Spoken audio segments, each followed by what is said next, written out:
In a dramatic breakthrough, the U.S. and Iran have agreed to a 2-week ceasefire, pausing hostilities and reopening the Strait of Hormuz, though the ceasefire details have yet to be ironed out. Following news of the Middle East ceasefire, the Korean won strengthened sharply, while the benchmark Kospi surged in early trading and extended gains throughout the session, jumping nearly 7% to reclaim the 5,800 mark. North Korea fired 2 rounds of ballistic missiles on Wednesday, just days after President Lee Jae-myung expressed regret over unauthorized drone incursions into the north. We begin with the easing of the conflict in the Middle East after the U.S. and Iran agreed to a 2-week ceasefire, stepping back from the brink of a major regional war just hours before a U.S. military deadline. Our Jung Hae-rim starts us off. The immediate threat of war has been paused.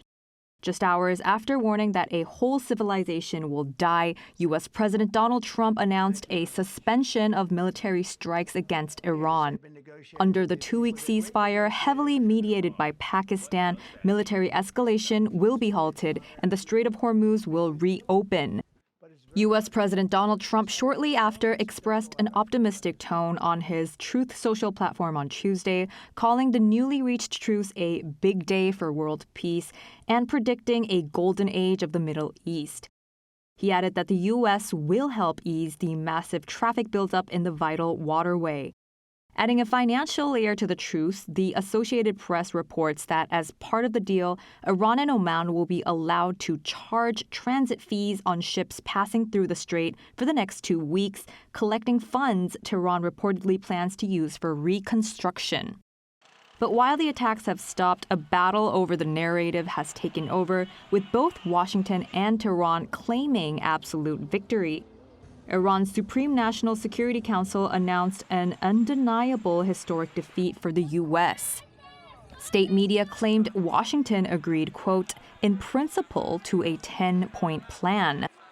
According to Tehran, this includes massive concessions, withdrawing all American combat forces from the region, lifting sanctions, and accepting Iranian nuclear enrichment. Back in Washington, although President Trump had earlier said the proposed plan was a workable basis on which to negotiate, he furiously pushed back against Tehran's hardline claims, labeling its Security Council statement a fraud. Speaking to the AFP, Trump declared the ceasefire a, quote, total and complete victory 100%. He also refused to rule out his prior threats to destroy Iran's civilian infrastructure if Tehran reneges on the deal. Meanwhile, uncertainty remains on the ground. Israeli Prime Minister Benjamin Netanyahu expressed support for the U.S. ceasefire, but stated that the deal does not cover Israel's ongoing ground offensive in Lebanon against Hezbollah. Jung Hae-rim, Arirang News. Now, cautious optimism is emerging over a potential easing of tensions in the Middle East. Our Jo Young reached out to experts for insights into the agreement and what may lie ahead. The ceasefire agreement provides for a temporary halt to active hostilities for a 2-week period, as both sides engage in negotiation towards a longer-term deal. However, uncertainty remains over whether it can develop into a lasting peace settlement. It is more likely a testing period to see whether both sides can prevent a larger escalation and create room for a broader political negotiation. So President Trump has agreed to suspend bombing for 2 weeks, and Iran has signaled that it is willing to work within that framework, at least conditionally. The 2-week ceasefire plan also includes provisions that would allow Iran to impose fees on ships passing through the Strait of Hormuz, after weeks of restricting traffic along the key energy route.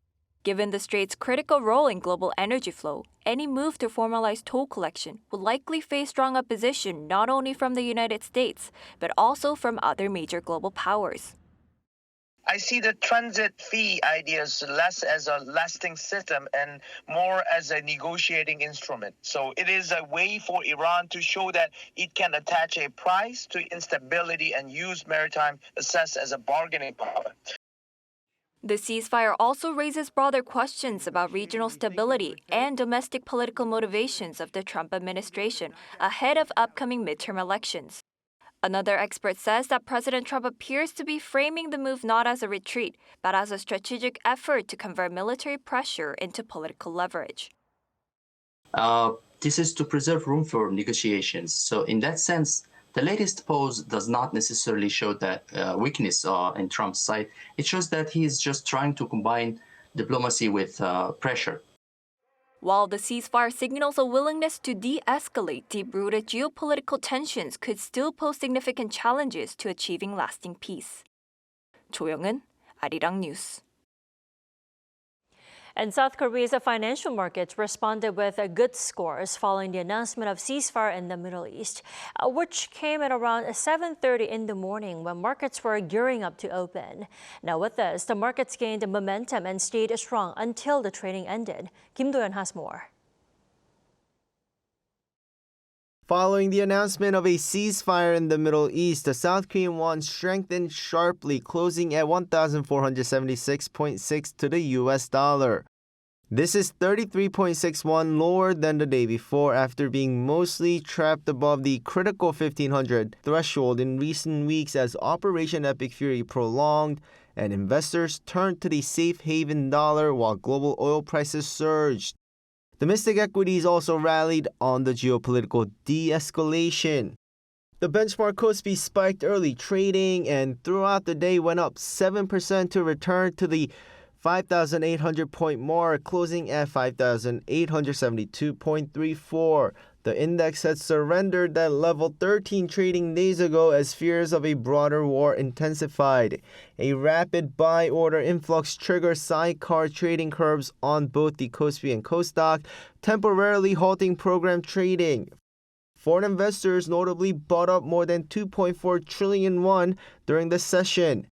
The rise was driven by the two biggest companies on the list, with SK Hynix closing at 1,033,000 won, up 12.77% compared to the day before. Samsung Electronics, the largest company by market cap, closed at 210,500 won, surging 7.12% from the previous session. This comes a day after the tech giant announced record-breaking profit for the first quarter. With earnings and future guidance already exceptionally strong, the resolution of this geopolitical risk has fueled expectations that the semiconductor sector can truly take off.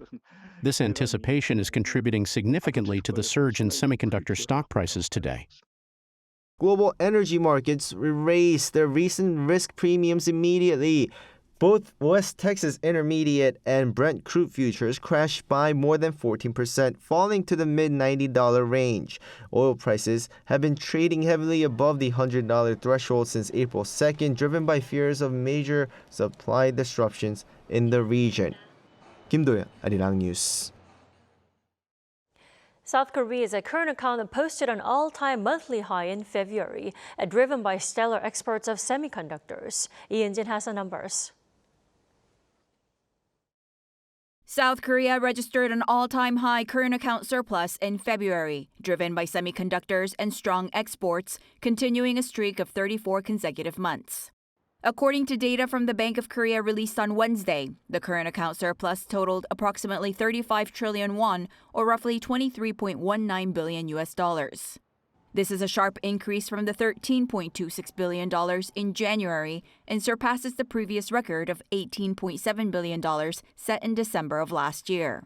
For February, the goods account recorded a $23.36 billion surplus, as exports increased by 29.9% compared to 1 year earlier to $70.37 billion, and imports increased by 4% to $47 billion on year. Director of the Financial Statistics Division at the BOK, Yoo Sung-wook, said that despite February 2026 having 3 fewer working days compared to last year, the goods account surplus swelled to its maximum as semiconductor exports achieved record-breaking performance, even higher than during the semiconductor supercycle periods of 2018 and 2022. Yoo also explained that the impact of the Middle East war wouldn't have a major impact on March figures.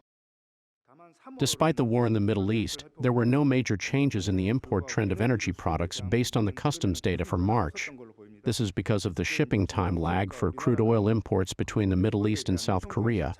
A substantial portion of the volume that arrived in March was contract quantities set before the war. He added that the spike on oil prices actually had the effect of increasing petroleum product exports by 50%. From April onwards, the rise in international oil prices may be reflected in imports, which would need to be monitored according to the results of ceasefire negotiations between the U.S. and Iran. Meanwhile, the services account posted a $1.86 billion deficit owing to deficits in the travel and manufacturing services accounts. The primary income account recorded a $2.48 billion surplus due to an increase in the income on equity, while the secondary income account recorded a $0.79 billion deficit. 이은진, Arirang News. Ahead of a ceasefire announcement in the Middle East, Seoul imposed parking restrictions at public lots as part of energy-saving measures. Lee Seung-jae tells us more. Seoul is introducing new parking restrictions as part of emergency energy-saving measures. Starting Wednesday, the city begins its 5-day rotational parking system across more than half of its public parking lots. Under the rule, drivers can only park on designated days based on the last digit of their license plate. Vehicles ending in 1 or 6 will be restricted on Mondays, 2 or 7 on Tuesdays, 3 or 8 on Wednesdays, 4 or 9 on Thursdays, and 5 or 0 on Fridays. The system will not apply on weekends or public holidays. The measure follows the government's decision to raise the National Oil Resource Security Alert to warning, prompting a series of nationwide emergency steps. Hybrid cars are also included, although hydrogen-powered vehicles are exempt. Additional exemptions apply to vehicles carrying people with disabilities, national merit recipients, pregnant women, those with kids attending preschool, as well as emergency and special purpose vehicles. Out of 124 public parking lots in Seoul, 75 will implement the system. The remaining locations are excluded due to local regulations or their proximity to traditional markets and residential areas. At the same time, stricter vehicle rotation rules are being introduced across the public sector. A nationwide odd-even system will apply to government employees and official vehicles, allowing operation only on matching calendar days. The policy affects around 11,000 public institutions, including government offices, regional authorities, and public schools. With fuel prices rising and tighter driving restrictions in place, more people are expected to turn to public transportation. I could manage driving when gas was around 1,801, but now it's over 2,000. I think I should start taking the subway. Companies are also considering applying stricter driving policies, as Samsung is also beginning its voluntary 5-day rotational system for its employees on Wednesday. Lee Seung-jae, Arirang News.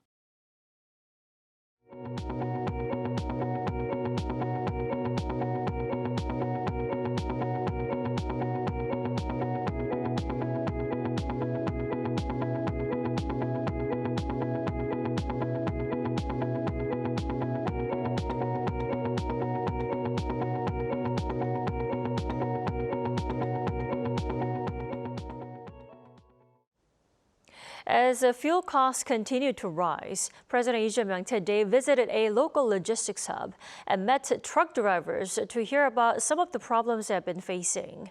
Addressed war, expanding fuel subsidies, and help when switching to electric cars. Yoon Jung-min tells us more.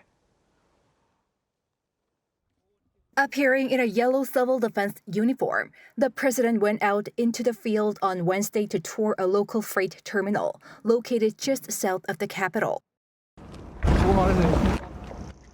As fuel costs continue to rise, President Lee Jae-myung met truck drivers and logistics companies.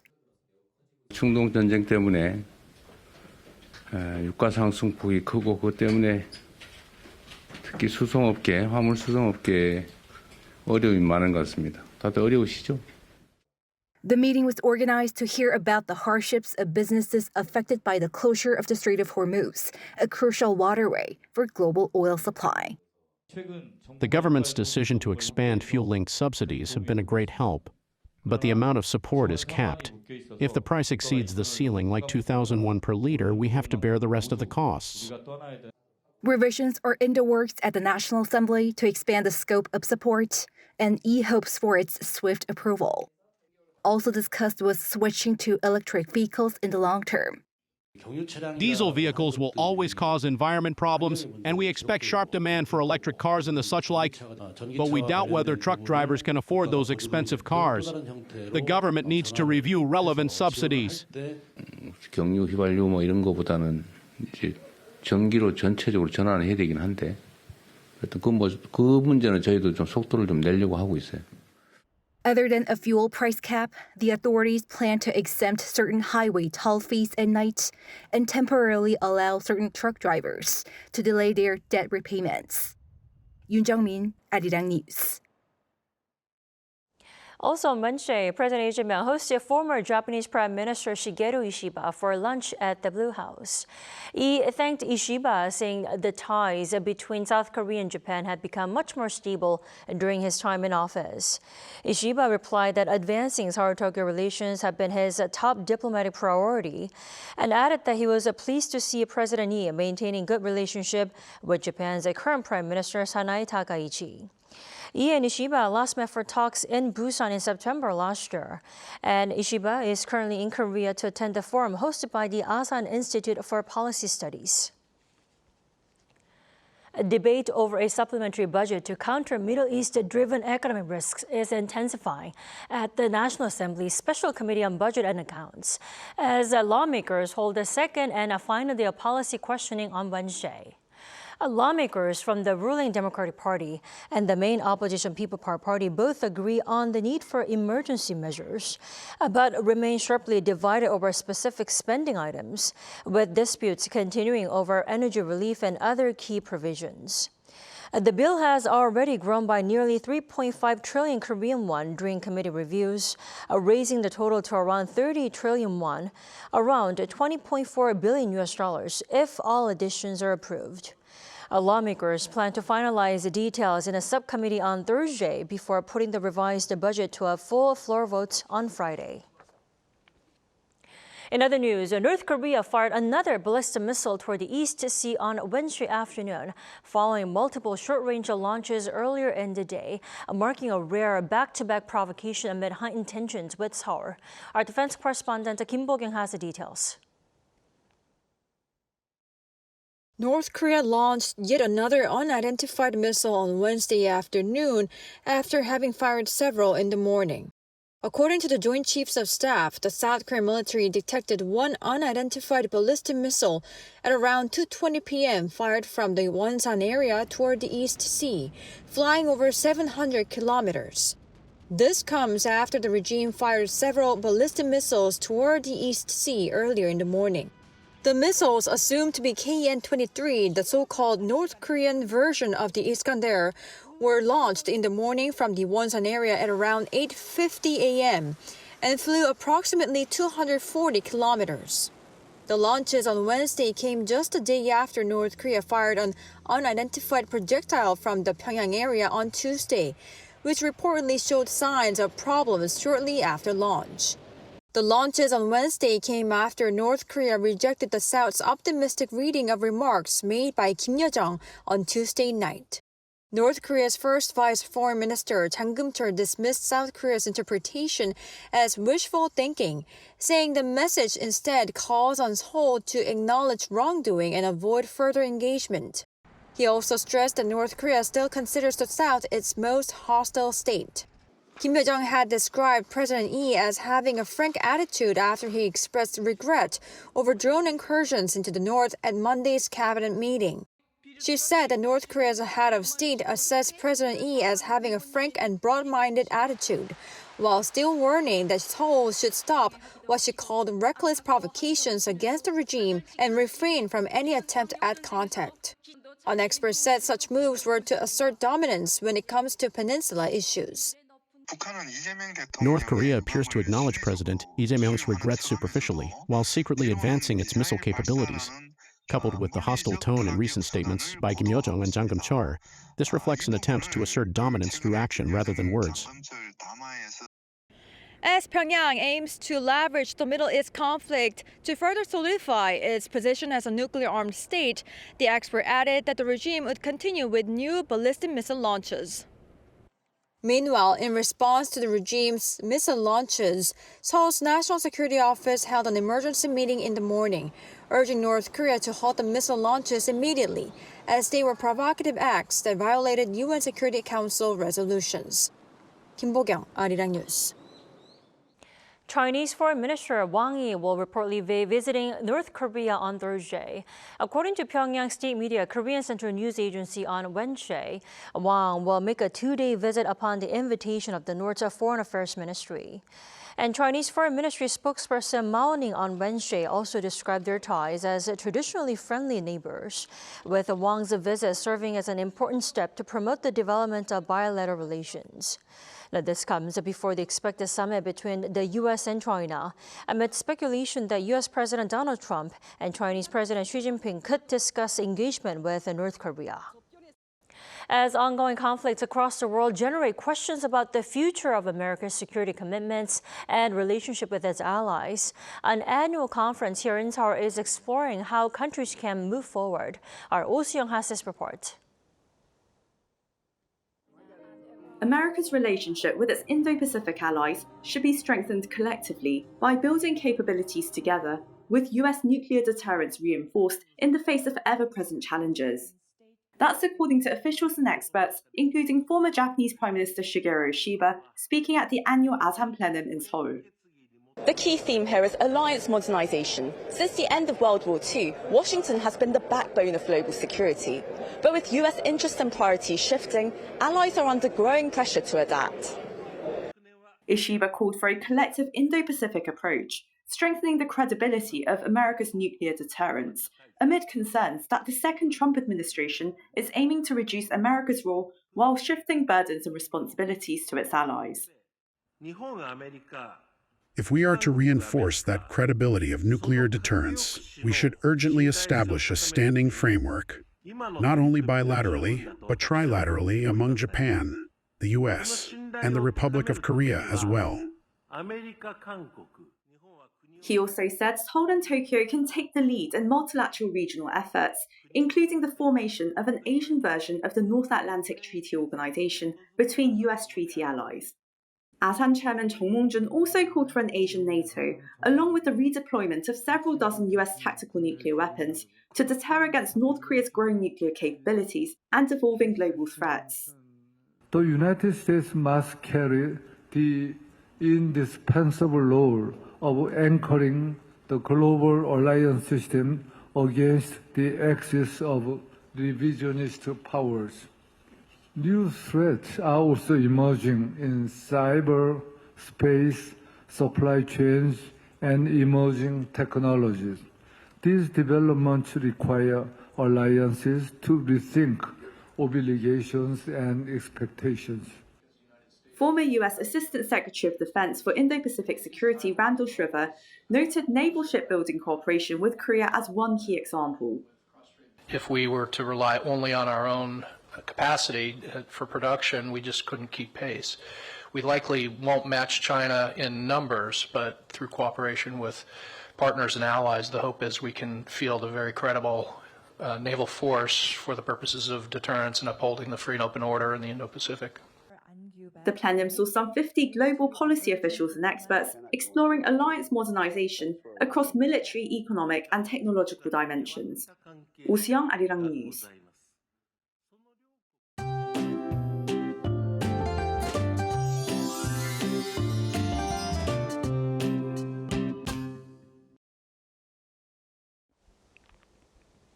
It felt like more than early winter again today, with that lingering spring chill.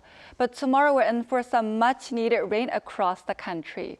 Starting early in the morning in the southwest and on Jeju Island, the rain will spread nationwide by late morning. Jeju Island's mountainous areas could see more than 250 millimeters of rain, with more than 120 millimeters of rain along the southern coast.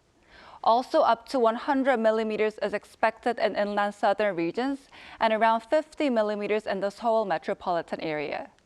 On top of that, strong winds are expected to develop on Jeju Island and along the west coast from tomorrow morning. A wind advisory may be issued for Jeju Island with a high wave advisory for its surrounding waters, so please take care.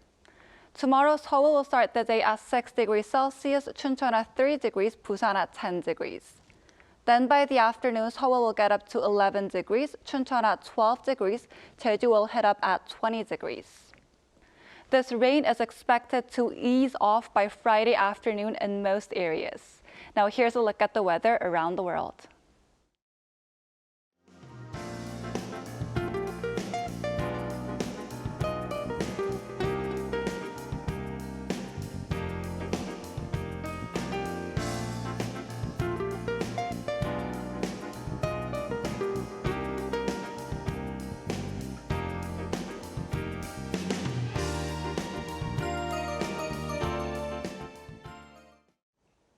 That's all we have for tonight. I'm Kim Dami. From all of us here at Arirang, thanks for watching and good night.